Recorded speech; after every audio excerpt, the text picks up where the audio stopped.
नमस्कार मित्रों, मैं हूं आदित्यनाथ झा इंस्पायर टू हिंदी से और आज हम बात करने वाले हैं सैमसंग गैलेक्सी S9 प्लस के बारे में।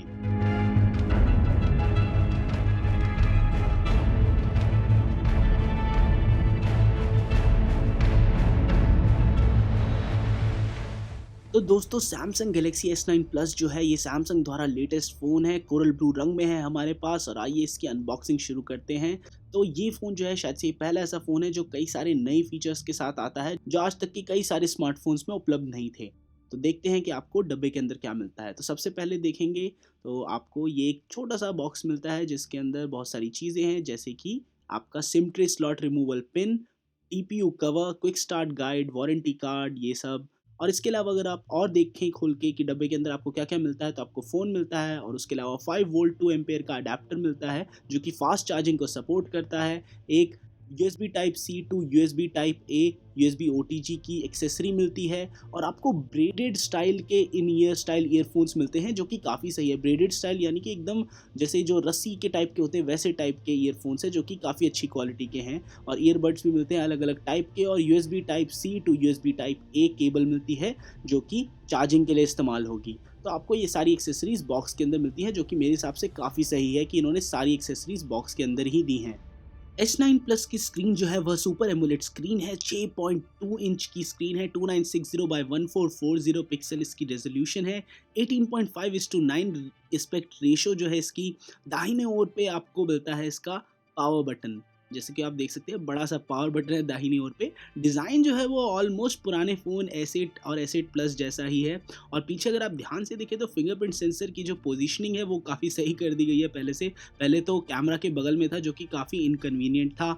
लेफ्ट पे अगर आप देखेंगे तो डेडिकेटेड बिक्सबी बटन दिखेगा और वॉल्यूम रॉकर भी दिखाई देगा। और अगर फ़ोन के नीचे देखेंगे तो यूएसबी टाइप सी का इनपुट, 3.5 मिलीमीटर जैक और स्पीकर ग्रिल दिखाई देगा। टॉप पे इसके लिए हाइब्रिड सिम ट्रे जो स्लॉट है वो दिखाई देता है और छोटा सा नॉइस कैंसलेशन माइक्रोफोन। फ़ोन के डिस्प्ले की एक और खासियत ये है कि वो कॉर्निंग गोरिल्ला ग्लास 5 प्रोटेक्शन के साथ आता है और HDR10 के फॉर्मेट को सपोर्ट करता है, जो कि उसकी काफ़ी सही बात है। फ्रंट पे अगर आप ध्यान से देखेंगे तो सेंसर्स भी काफ़ी सारे दिए गए हैं, आइरिस स्कैनर वगैरह भी मौजूद है इस फ़ोन पे।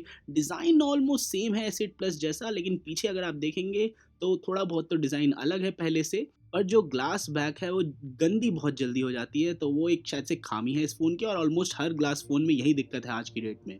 अगर हम इंटरनल स्पेसिफिकेशंस की बात करें तो यह फ़ोन भारत में और कई अन्य रीजन्स में एक्साइनोस 9810 चिपसेट के साथ आता है, जो कि ऑक्टा कोर है। पर यूएसए और चाइना में स्नैपड्रैगन 845 के साथ आता है। कई लोग कहते हैं कि स्नैपड्रैगन चिपसेट बेहतर है, पर मेरी मानिए जो एक्साइनोस चिपसेट आता है उसकी परफॉर्मेंस स्नैपड्रैगन से कहीं ज़्यादा होती है। ये पिछले फ़ोन्स में भी हम अब तक देख चुके हैं। 6 GB रैम इसमें स्टैंडर्ड है और 64, 128 और 256 GB के अलग अलग मॉडल होंगे। अगर सेंसर्स की बात करें तो iris scanner, accelerometer, gyroscope, proximity compass, barometer, heart rate sensor, SpO2 sensor, मतलब हर एक प्रकार के सेंसर इस फ़ोन पे मौजूद है। एकदम फ्लैगशिप एक्सपीरियंस है इस पे।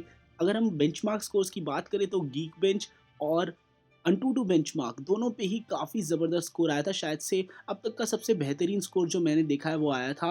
और हर बार ही कोई नया फ़ोन आता है ये बेंचमार्क की पूरी जान निकाल देता है और काफ़ी बढ़िया परफॉर्मेंस देता है। तो फ़ोन्स के मामले में जो परफॉर्मेंस है वो हर साल के साथ बहुत ज़्यादा तेज़ी से इम्प्रूव हो रही है। अगर मैं गेम्स की भी बात करूँ तो गेम्स बहुत ही आराम से हम इस पे खेल पा रहे थे। Need for speed most wanted हो गई या फिर वो GTA सैन एंड्रियास जैसी कोई भारी भरकम गेम हो गई। ऐसी गेम्स हम बहुत ही आराम से और प्यार से इस फ़ोन पे खेल पा रहे थे। तो इससे पता चलता है कि परफॉर्मेंस जो है इस फ़ोन पे वो काफ़ी सही है।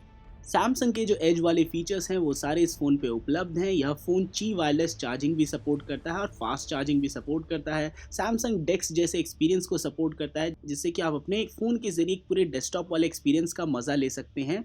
और आइए इस फ़ोन के कैमरा के बारे में बात करते हैं, जो कि शायद से इसके सबसे मेन फीचर्स में से एक है। यह dual 12 megapixel plus 12 megapixel camera के साथ आता है। एक की अपर्चर जो है f1.5 से f2.4 तक है और एक की जो अपर्चर है वो f2.4 पे फिक्स है। इस फ़ोन के अंदर OIS है, PDA face detection auto focus है, 2 गुना ऑप्टिकल जूम मौजूद है और LED फ्लैश भी है। जैसे कि आईफोन 10 में HEVC कोडेक का सपोर्ट है, जिससे कि फाइल साइज बहुत छोटा हो जाता है। इस फ़ोन में भी वही कोडेक का सपोर्ट मौजूद है। इससे आप 4K HD वीडियो 60 FPS तक रिकॉर्ड कर सकते हैं, जो कि अब तक सिर्फ आईफोन 10 में ही था। और फ्रंट कैमरा से आप क्वाड एचडी वीडियोस रिकॉर्ड कर सकते हैं, यानी 2K रेजोल्यूशन तक। अगर मैं चित्रों की बात करूं जो कि हमने इससे लिए थे, उनकी क्लैरिटी काफ़ी अच्छी थी। इसमें वाइड एंगल सेल्फी मोड भी है, और सेल्फी की अगर हम बात करें तो इतने सारे मोड्स हैं जिनका आप प्रयोग करते करते थक जाएंगे। आप ये देख सकते हैं एक सैंपल है जिसके बैक कैमरा से लिया गया है 4K HD 60 FPS में। सिर्फ इस एक सैंपल को पूरी तरीके से दिखाने के लिए मुझे ये पूरी वीडियो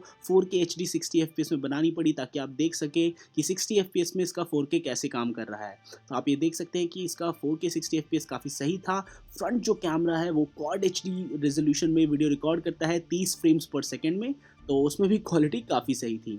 यह फ़ोन जो है ये सुपर स्लो मोशन सपोर्ट करता है, जिसमें 960 फ्रेम्स पर सेकेंड को ये वापस कम फ्रेम्स पर सेकेंड पे लाके काफ़ी बढ़िया वाला स्लो मोशन देता है। तो लेकिन इस स्लो मोशन को अच्छे से यूज़ करने के लिए आपको काफ़ी ज़्यादा लाइट की ज़रूरत है, तो कम लाइटिंग में बेकार लगता है देखने में। अगर आप ध्यान से देखें तो आप इसके अपर्चर को छोटा बड़ा होते हुए देख सकते हैं पीछे कैमरा में। और इसमें एक और फीचर है जिसका नाम है AR इमोजी। इसके ज़रिए आप अपने चेहरे के थ्रू कई सारे इमोजीज़ बना सकते हैं, और मेरा वाला इमोजी तो कुछ ज़्यादा ही खतरनाक और अजीब सा आया था, जो कि आप देख सकते हैं। अगर हम मल्टीटास्किंग की बात करें तो 6 GB रैम है इस फ़ोन में, और मल्टीटास्किंग में कहीं पे भी कभी भी दिक्कत का एहसास नहीं हुआ। ये सैमसंग का फ्लैगशिप फ़ोन है और इसके सारे फीचर्स उसी लेवल के हैं। अगर आप डिस्प्ले की बात करें तो इसमें वो सारे फीचर्स हैं जैसे कि ज़ूम टू फिल, ताकि आप वीडियो देखते वक्त पूरी वीडियो को 18.5:9 पे कर पाएँ। इसमें आइरिस स्कैनर दिया गया है सामने सिक्योरिटी के लिए, जिसको आप यूज़ कर सकते हैं फेस को अनलॉक करने के लिए, या फिर आप ट्रेडिशनल फेस अनलॉक भी यूज़ कर सकते हैं अपने फेस के थ्रू फ़ोन को अनलॉक करने के लिए। पर इसमें एक और नई चीज़ है जो कि है इंटेलिजेंट स्मार्ट स्कैन अनलॉक। तो उसके थ्रू क्या होगा कि वो आइरिस स्कैनर और फेस अनलॉक कैमरा को दोनों को साथ में इस्तेमाल करेगा, ताकि आपके फ़ोन को इंटेलिजेंटली डिपेंडिंग अपॉन कि लाइट कितनी है आपके आगे पीछे, उस पर निर्भर होकर वो आपके फेस के थ्रू अनलॉक कर देगा आपके फ़ोन को, जो कि एक अच्छी बात है इसकी। और आइए इस फ़ोन के साउंड क्वालिटी को टेस्ट करते हैं।